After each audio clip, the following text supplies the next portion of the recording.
For Financial Focus now, our analyst Steve Budin joins us in the studio to talk about something that I think a lot of us experience, and I wouldn't say that anybody probably enjoys receiving robocalls, right? I hate them. That's why I'm doing this story.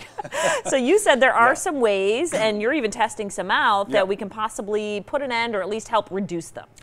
Yeah, we all get these robocalls, and you make the first mistake of picking them up. So rule number one, if you get a phone call on your cell that you don't recognize, just let it go to voicemail. Because once you open it, usually that gets circulated among the different companies. And they're hard to prosecute because a lot of these originate from overseas, and they will have these algorithms that'll generate a local number, so you are inclined to pick them up.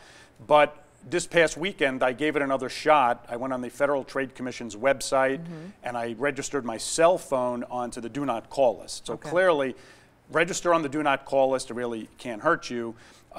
Don't pick it up. But also, there are some apps that I found. One of them is called Mr. Number.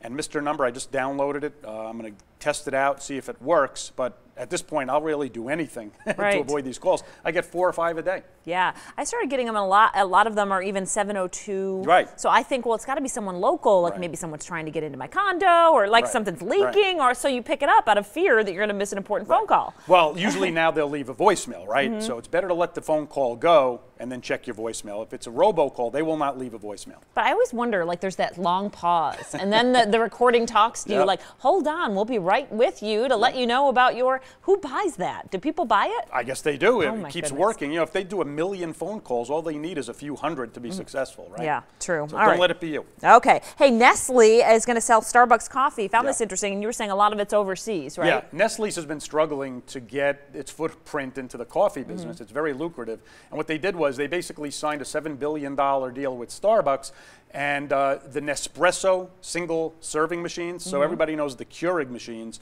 Nespresso is the Nestle's version. Okay. So now Nestle's is going to be selling Starbucks single serving cups for their Nespresso machines. And I guess overseas, if you go into a Nestle store, you'll now be able to get Starbucks products. Okay, well, they're everywhere, aren't they? It is. And, you know, in the United States, obviously, Starbucks, I would argue, is fairly saturated. I mean, there's one on every street.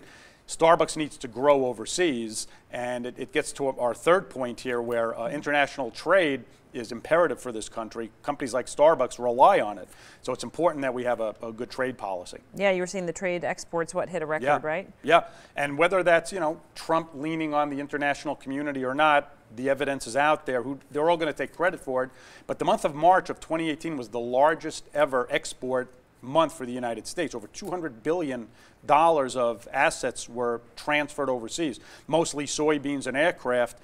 The Chinese are looking to potentially put tariffs on soybeans, so you just have to be careful negotiating these deals, because it's very lucrative for the United States to be in these deals.